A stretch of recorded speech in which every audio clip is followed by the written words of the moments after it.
Hey guys, Phil Jew here. I'm just going to catch up with you guys. I haven't been vlogging, not for any particular reason, just been a little lazy. But most especially, I was at SCCA's national event for the Time Trials group. And one, it was hot. Two, I didn't want to be vlogging a lot, especially because my dad was there. It was his first time at a track event, and I really just wanted to make sure he had a good time. The heat didn't help, and there was a lot of sit-down time, and it was kind of a low entry list compared to last year. So that being said, you know, it's unfortunate that Bowling Green got hit by a tornado last year, and they're still rebuilding. And that they moved time trials to May versus June. I talked to John Hunter, who is the the lead director for the time trials group, and they're trying to get a consistent schedule from year to year because it's been bouncing back from June, September, and May. They're trying to do it consistently, but with it competing against other SCCA sub motorsports, so like autocross and rallycross and enduro, there's a lot of timing that needs to go around, especially because these people that direct the time trials also compete at solo or autocross. So it's a lot of juggling. I understand, and you know, we want to make everyone happy, so I'm not too irritated by it all.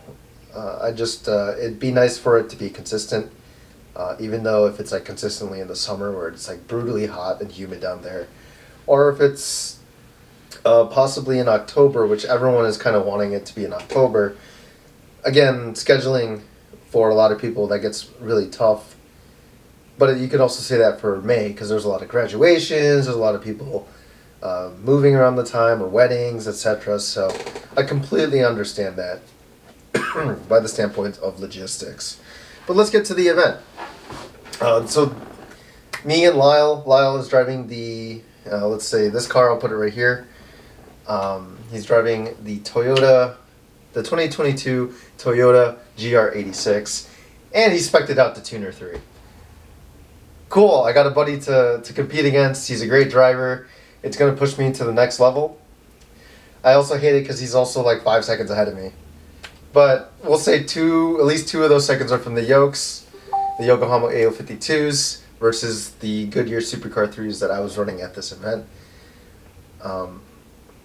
Tyrek has I ordered my Yokohamas when they said they were still in stock. 1 second. I gotta mute this. It's gonna be throughout the entire video. Alright, so I ordered them when they said they were still in stock. The next day they were pushed back. They were going to say they were available the week after, and then you know how that continues and continues and continues. Now they're supposed to arrive June 6th, which I don't have hope for. So I went down there with my Goodyears, same tires last year, same profile, and same width as last year too. So really, the only difference from last year Nationals to this year Nationals is the LSD, the Nismo Pro GT, and the alignment. Because you know, 1-in-1, you guys get it. Car would be very unmanageable with the old alignment with the diff. So I get down there. I meet my dad. I meet Lyle. You know, we get prepped for the next 4 days. So it's like first day is a practice day. You get 3 sessions. Second day is the first timed competition event. So that's 3 sessions. They're going to take your best time from the day. The third day is actually going to be track sprints on the East course and the West course.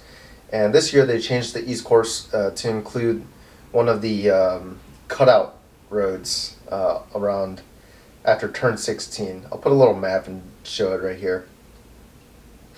So that's the third day, and the fourth day was just 2 more time sessions, 20-minute sessions, 15-minute sessions, whichever it is. And at the end, they combine all those times. So, well, not practice. Practice day doesn't count. You get your first time from for day 2 from the first time sessions. Your best track sprints from each course, so there's 2 times there, and then your last day's best time as well. So there's going to be a total. I know I'm holding 3, but the track sprints count as 2, so you're getting 4 time sessions, and they combine that overall, and you compare that with your class, and then also overall as well. So that's how the timing works for nationals. We had a blast. I was crushing my times from last year. Like on the practice day, immediately hit the personal. Like I was like a 1/10 or 2/10 off of my personal best from last year, and somewhat similar conditions, be it 5 to 10 degrees Fahrenheit, hotter last year, but it's still hot, and the track was. It was pretty good. The last day was like the last day, the morning of the last day was the time to set your personal best. It was cool. The track was fresh. Even though it rained, it still had like tremendous amounts of grip. Now, this was the first year me and Lyle, we decided to get a little more serious about our tire temps and a little setup. So after getting our alignments done previously, we bought a temperature probe, which is a probe. It's basically like a temperature stick, right? And then at the end is like a needle that's maybe 1/4 of an inch thick or 1/2 inch thick. Don't ask me measurements. But what you would do is go around the car and measure 3 sections of your tire: the inner, the center, and the outer. And from that data, you can see if you're utilizing your tire to its full potential, or if the camber is too much, or if you're over or under pressurizing your tire, etc. So we dialed in our cars, mostly like from where we started on practice day was where we're at. The only tire for both our cars was our front right, where we needed to increase pressure just a little bit, since it's a clockwise track. The front left was getting destroyed throughout the weekend. The rears were okay, and then the front right was the one that was, it's always being, all your weight's transferring to the back or to the back left or to the left. It's rarely used, maybe in like two to 3 turns at NCM. So that was awesome, to get that information, and I can't wait to do that stuff again when I get my Yokohamas finally, or on the next event I'm with Lyle, because Lyle actually is the one holding the temperature probe. But besides that, we were doing really well. He put in a blistering time on practice day, and then put a blistering time the rest of the week. Like, he was dominating the field. There was another GR86 at the event, and he was placing second with similar times, but he was running the RE71 RS's. Setups were a little bit different. He had the second GR86 had, a different set of coilovers, and then, like I said, he was running the RE71 RS, the new cheater stones. I don't think they're going to beat the Yokes, but they'll definitely be up there, probably in between the RT660, the Falcons, and the Yokohamas.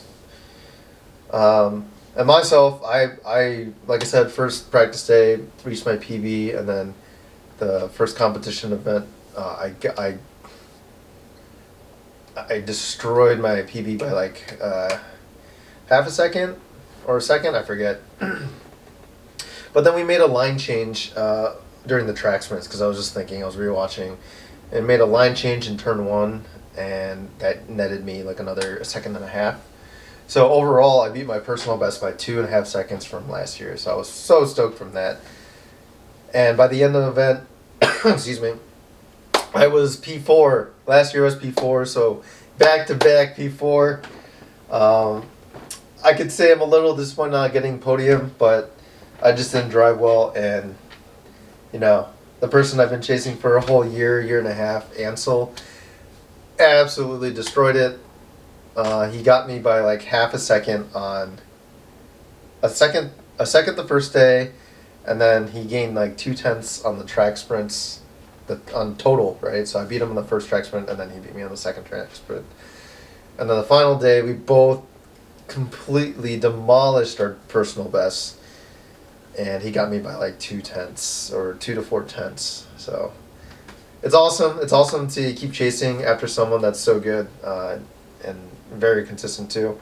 He had a difficult week, as well as many other people, because the Hotchkis gas station near the actual National Corvette Museum had mixed their 93 and their diesel and put them in the wrong tanks. So people that were getting 93 had diesel in their tanks, and they were smoking. And you know, if you get diesel in your tank, it could clog up things. It will get gummy, or it's just gonna sit in your catalytic converter and burn off whenever that gets too hot. So basically, like a quarter of the paddock had all this bad gas, and a lot of people had to either leave, or they were just emptying their tanks out. You know, they put in like $20-$40 of gas in their car, and then they have to throw it away, which absolutely sucks. So I hope they get something from that gas station, be it like a full tank of gas, or you know, hopefully it doesn't have to go down the legal route. But the only reason we found out, I think, was because of the farmers in the area, and they were complaining about their vehicles getting, you know, not running right because of that crap. But I digress. SCCA Nationals was a great event, even though this year was a little lackadaisy, or a little slower than last year, because there was around 160 versus like 215, 220 that was there last year. I hope next year it spurs back up. It does seem like the SCCA Time Trials National Tour is kind of on the low side of this year compared to last year. An upcoming event at Thompson has only got 28, so if you're in the area, definitely go for time trials there.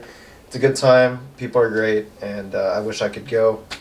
Unfortunately, I can't. And I had a bet with a buddy of mine if his Cadillac CTS or my Z would get sub 120 first. But that's really it. That's catching up with everything going on. I recently just went to Audubon South in particular, with the Chicago SCCA region. It was great to see some familiar faces. I had like 2 to 4 people that I knew there, and also got to meet another Z buddy. So it's great to be in the Midwest, especially with Audubon being so close to me. It's going to be nice to just turn laps every so often, and just like having Palmer or Thompson near me, but a third of the drive. I'm only 20 minutes down the road, so I can do all my prep here, drive the car without a trailer, and then drive it back. So next plans is going to be, next plans are going to be Audubon full with SCCA Chicago region, and then that should bring me closer to July, which SCCA National Tour is going to be at Gingerman halfway through July. Check out the time, check out the dates on the SCCA page. But I plan to be at that, and then we'll see where we go from there. I might actually try and go to Audubon Grid Life, see if I can attend that, if there's any extra tickets. But that's it. Thanks for watching. Again, this is just a catch up. I need to get better at vlogging, but it was so hot. And, you know, I don't want to invade the privacy if my dad was there and he didn't want to do that. I could have just asked, but I would just rather enjoy our time together. So, that's it. I will see you guys in the next one. Peace.